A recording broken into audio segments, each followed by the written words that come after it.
Akka mul'atan daawwattoota keenya oduu galgala kanaaf qabnuun isinitti himan Badrii Yuusufi. Namni suuraa muummee ministeera Dr. Abiyyi Ahmad haala saalfachiisan fuula feesbuukii dhaabbata pireesii Itoophiyaa irratti maxxansee hojiirraa uggurame. Namni kunis to'annoo jalaa oolfamuun qoratamaa akka jiru poolisiin biyyattii beeksisee jira.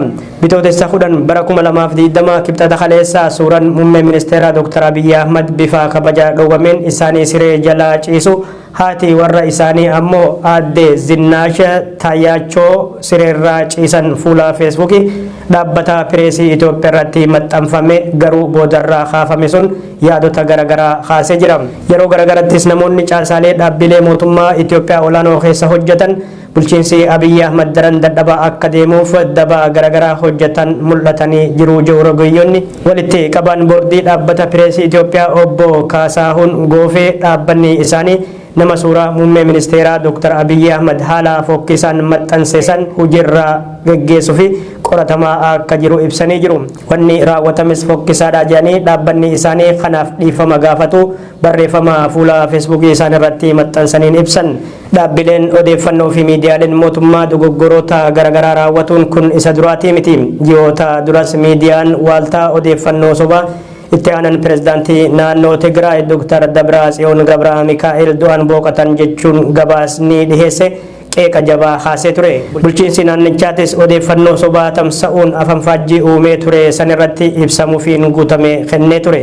Garuu adabni waaltaan dhandhame ifatti wanni ibsameen jiru. Miidiyaan guddichi Oromiyaa fi alattis afaan Oromootiin tamsa'aa jiru OBN garuu ji'a muddee bara 2019 keessa yeroo muummichi ministeera badhaasaa Noobeelii gonfatanii turanitti suuraa muummicha ministeera Dr. Abiyyi Ahmad hayyamaan ala itti gargaarame sababa jiruun dhaabbanni feesbuukii torbaan tokko fuula feesbuuk irratti akkan fayyadamne adabee ture. Dhaabbilee fi caasaaleen mootummaa bulchiinsa Dr. Abiyyi Ahmad irratti uummata kakaasuuf jecha badiilee hedduu hojjetan irra dibamee bira dabramaa yeroo turetti yeroo dubbiin addatti gara Oromootiin dhufte aangawoonni mootummaa olaanoo fi miidiyaaleen biyyattii wal harkaa fuudhanii hafarsan jechuun qeeqni jabaanis dhihaataa ture jira. Torbaanuma kana bitootessa 8 bara 2020 guyyaa dubartoota addunyaa waajjira KFO'tti kabajamee fi bakka hooggantoonni olaanoon KFO argamanitti tamsaasa kallattiin OMN irratti dabraa ture irratti haasa'inii shamarreen Oromoo takka waa'ee dhiirota Oromoo dubbatte oduu ijoo tahee jira. Dubbii shamarreen Oromoo Bilisummaa Hussein dubbatte san irratti aangawoonni mootummaa pirees sekretarii muummee ministeera obbo Nugusuu Xilaahun dabalate miidiyaaleen biyyattii taatee san wal harkaa fuudhuun qeeqan dhiyeessanii jiru. Daayirektarri olaanaan OMN obbo Girmaa Guutama dhaabbanni isaanii OMN sagantaa san marsariitii marsaalee hawaasummaa miidiyaa fi saatalaayit irraa haquun dhiifama gaafatu isaanii dubbatanis dhiibbaaleen kallattii hedduun geggeeffamaa ture jira. Dubbiin dubbii fiddee tunis tamsaasa kallattiin waan ta'eef dhimmi kunis yaada dhuunfaa nama dubbateeti malee kan OMN ta'uu hin danda'u jechuun namoonni hedduun falmaa turanii jiru. Dhimmi kunis kallattiin abbaa taayitaa biroodkaastingii Itoophiyaa osoo ilaallatu obbo Nugusuu Xilaahun ammoo dhimma isaan hin ilaallanne keessa galan jechuun qeeqni dhihaataa ture jira.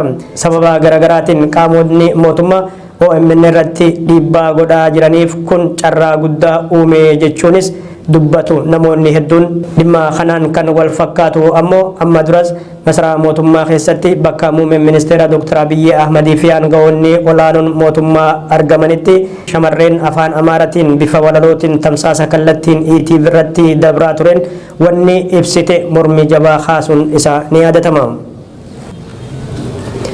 Weerara humni addaa naannoo Afaar guyyaa kaleessaa godina Harargee lixaa aanaa Gumbii Bordoddee keessatti geggeessaniin namoonni ajjeefaman guyyaa har'aa bakkoota garaagaraatti sirni awwaalcha isaanii raawwate.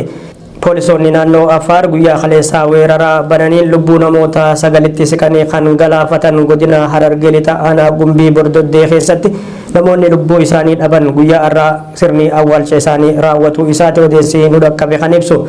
Namoota ajjeefaman keessatti miseensonni poolisii kora bittinneessaa Oromiyaa ni argamu. Kibxata kaleessaa aanaa Gumbii Bordoddee bakka taa'aa yookaan Gimjaa Beet jedhamtutti humnootiin naannoo Afaar irraa bobbaafaman duula bal'aa bananiin lubbuu namoota hedduu galaafatu isaanii gabaasuun keenya ni yaadatama. Miseensi kora bittinneessaa poolisii Oromiyaa obbo Abdul Hakiim Taganee warreen wareegaman keessatti kan argaman yeroo ta'u sirni awwaalcha isaaniitis achuma Harargee lixaa aanaa Gubbaa Qoricha magaalaa Hommoonatti guyyaa irraa raawwatee jira. Shamarreen Oromoo guyyaa dubartoota addunyaa maarchii 8 yookaan bitootessa 8 bara 2020 waajjira KFO keessatti waa'ee dhiironni Oromoo dubartoota sabboonummaa isaan irratti dhiibbaa qabanii dubbatte humnoota mootummaatiin doorsifamaa jira jette. Shamarreen Bilisummaa Hussein yaada OMN'f laatte keessatti humnoonni mootummaa magaalaa Adaamaatti xalayaa akka dhiyaatu itti barreessuun doorsisa akka irratti geggeessan himatte. Namni bakka isiin hojjettu fudhatamee akka hidhamellee dubbattee jirti. Munawwar Ahmad dabalata qaba. Shamarree Bilisummaa Hussein kabaja guyyaa dubartoota addunyaa bitootessa 8 sababeeffachuun marii KFO'n qopheesse irratti sababa yaada dhuunfaa ishee kennatteen humnoota mootummaatiin barbaadamaa jirti jedhame. Yaanni bilisummaan kennatte guyyaa lamaan dabran kana miidiyaa hawaasaa irratti dubbii ijoo ta'ee jira. Shamarree Bilisummaa Hussein jiraattu magaalaa Adaamaa tan taate yaada bilbilaan OMN'f kenniteen humnoota xiqqaa mootummaatiin doorsisni garaagaraa ishee mudachaa jiraachuu ibsite. Akka bilisummaan jettetti ganamaarraa poolisoonni magaalaa Adaamaa xalayaa gara waajjiratti ni barbaadamtu jedhu qabatanii bakka hojii mana muuziqaa ishee magaalaa Adaamaa keessatti argamu dhaquu namni naaf himee jetti. Yeroo poolisoonni mana hojii dhufanitti isheen bakka hojii waan hin jirreef hojjetaa ishee fi nama biraa tokkos qabanii deemu ni dubbatti. Erga taateen kun mudatee as doorsifnii fi dhiibbaan garaagaraa ishee fi maatii ishee mudachaa jiraachuu kan dubbattu bilisummaan haalli jiru kan ishee yaaddeesse ta'uu OMN himtee jirti. Waltajjii marii kabaja guyyaa dubartootaa sababeeffachuun yaada dhiyeessite ilaalchisuun yaada dhuunfaa ishee akka tahe hanga ammattis miseensa paartii KFO akka hin ta'inii fi yaanni ishee paartiis miidiyaas bakka akka hin buune dubbatti. Dabaluunis addee bilisummaan ejjennoon koo kallattii eenyummaa Oromummaa tiksuutiin ilaalamuu qaba. Yaadichi hariiroo Oromoo fi sirna nafxanyaa waliin qabu malee saba kamiinuu jiddugala kan godhatee miti jetti. Miidiyaan OMN kan sagantaa san kallattiin tamsaase battalumatti haqee dhiifama gaafatus hanga ammatti doorsisaa fi dhiibban irratti godhamaa jira. Guyyoota lamaan dabran miidiyaaleen mootummaa fi kanneen ilaalcha gaarii Oromoof hin qabne hundi yaada dhuunfaa addee Bilisummaa Hussein waltajjii irratti kennate kana hafarsuun miidiyaa ijaa fi gurra uummataa ta'e OMN cufsiisuu fi yakkuuf tattaaffiin godhamaa jiru laayyoo miti. Duulli gaggeeffamaa jiru kun akka dhaabbata miidiyaa qofatti osoo hin taane akka hooggantoota mootummaattis gara FB isaaniitiin cimee itti fufee jira. Wixineen labsii haasaa jibbansaa fi odeeffannoo sobaa ugguruuf dhiyeenya kana raggaasifame qixa sirrii ta'ee fi loogii irraa bilisa taheen hojiirra oolaa hin jiru jechuun komatamaa jira. Godina Shawaa Bahaa Aanaa Fantaallee keessatti humnootiin poolisii uummataa hiraarsaa akka jiran gabaafame. Humni doorsisaa kana geggeessaa jirus poolisii Oromiyaa lakkoofsaan 1,000 tahan kanneen magaalaa Matahaaraa maadhifatan akka ta'e odeessii achirraa bahee ifa godhama. Sababa ABO shaniitu isin keessa jira jechuun gandoota 18 aanan Fantaallee qabdu keessatti sakanta'iinsi bal'aan geggeeffamaa akka jirullee gabaafamee jira. Gama biraatiin meeshaalee waraanaas hawaasarraa hiikaa akka jiran odeessa achirraa nu dhaqqabee ifa godha. Jiraattonni hedduunis sababa ABO shanii deeggartuu jechuun hidhamaa akka jirantu gabaafame. Erga dhiheenya kanaas naannicha keessatti gosoota Oromoo lameen Karrayyuuf Ituu jidduutti waldhibdee dhalateen lubbuun namaa baduu fi qabeenyis manca'uu gabaasuun keenya ni yaadatama. Rakkoo kana furuufis abbootiin gadaa Ituu Arsii fi Tuulamaa jidduu seenanii yaalii araaraa godhanis araarri qabatamaan gosoota lameen jidduutti akka hin dhalanneef haalli jirus daran akka hammaatuuf qaamota siyaasatu jidduu seenee jira jechuun komiileen naannicharraa dhagahamaa turan. Ammas taanan manguddoonni gosoota lameenii fi sabboontonni gar lameenii akkasuma hayyoonni Oromoo nageenyi obboloota lameenii jidduutti boora'e akka sirratuuf gahee isaanii akka taphatan gaafatamaa jiru. Mootummaanis dararaa hawaasa naannicharraan gahaa jiru dhaabee rakkoon nageenyaa jirus akka furamuuf dirqama isaa bahuu qaba. Abbootii gadaafis deeggarsa isaarraa eegamu kennuu qaba jedhu namoonni dhimmicha itti dhiheenyaan hordofan. Instituutiin Fayyaa Hawaasaa Itoophiyaa bu'aan qorannoo namoota mallattoon vaayirasii koronaa walitti dhiyaatu irratti argame eegamaa akka jiru beeksise.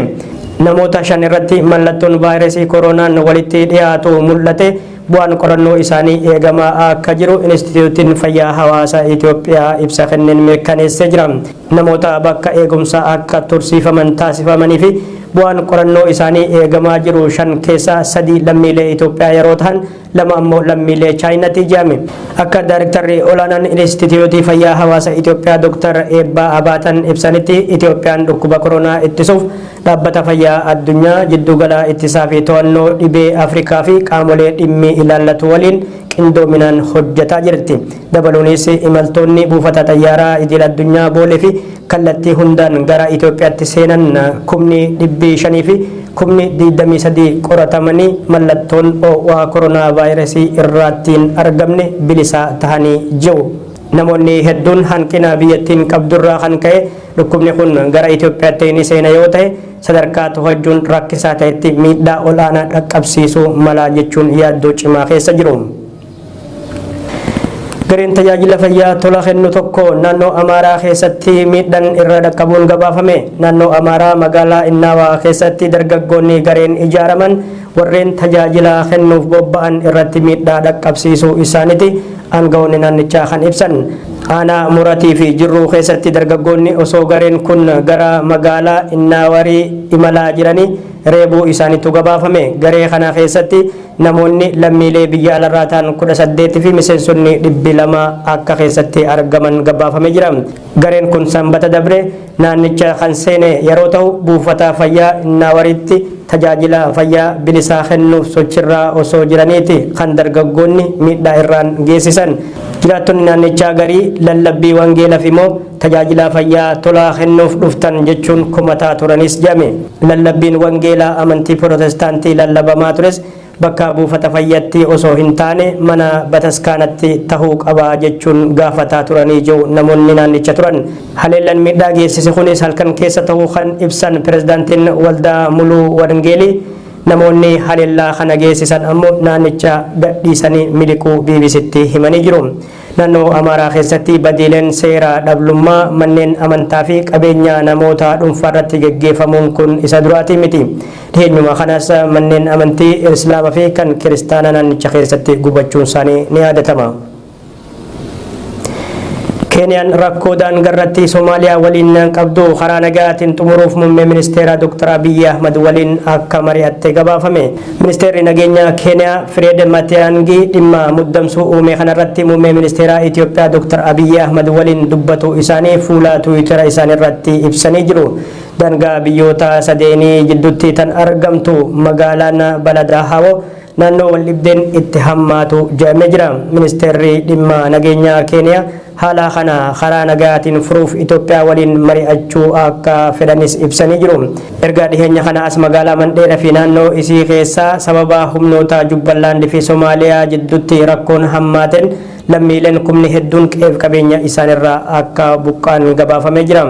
Mootummaan Keeniyaa milishoota bulchiinsa Jubballaandiif dahoo laattee jechuun Soomaaliyaan kan himattu yeroo ta'u Keeniyaan ammoo Soomaaliyaan birmadummaa daangaa kootii sarbitee jechuun himata Soomaaliyaas fudhatama dhabsiiste. Mootummaan Yuugaandaa maallaqaa walakkaa miliyoonaa dogoggoraan Chaayinaatti ergite. Ministeerri maallaqaa Yuugaandaa Chaayinaan maallaqaa karoorfameen ala horii dogoggoraan yeroo 10 wal duraa duuban ergame $500,000 fi $38,000 akka deebistuuf gaafattee jirti. Manni maree ministeerota Yuugaandaa barattoota Yuugaandaa sababa koronaa vaayirasiin biyya Chaayinaa magaalaa Wuhaan keessatti eeggatamanii jiran achi baasuuf jecha maallaqa raggaasisee ture. Akka maddeen biyyattii gabaasanitti ammoo ministeerri barnoota Yuugaandaa barattoota Chaayinaa keessatti ugguramanii jiran achi baasuuf $600,000 gaafatee ture.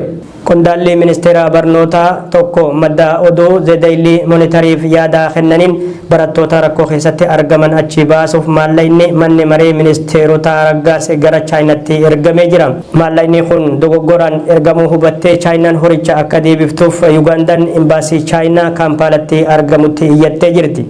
Chaayinaan maallaqa dogoggoraan Yuugaandaan itti ergee jettu kanarratti waan jette hin qabdu. Dogoggorri bifa kanaa yeroo garagaraatti addunyaarratti uumamaa ture jira. Ministeerri fayyaa Ingiliz koronaa vaayirasiin qabaman dhukkubni ariitiin addunyaa weeraraa jiru koronaa vaayirasiin qondaalota mootummaa fi namoota hedduu addunyaa irratti yaaddoo keessa galchee jira. Ingiliz keessatti ammoo namoota 382 ol qabaman keessatti ministeerri fayyaa biyyattii fi miseensi mana maree tokko akka argamantu gabaafamee jira. Ministeerri fayyaa UK aadde Nadiisee Doores dhukkubichaan erga faalamanii maatii isaanirraa addatti baafamanii jiru. Akka odeeffannoon bahan mul'isanitti erga koronaa vaayirasiin UK seene lubbuun namoota 6 galaafatamee jira.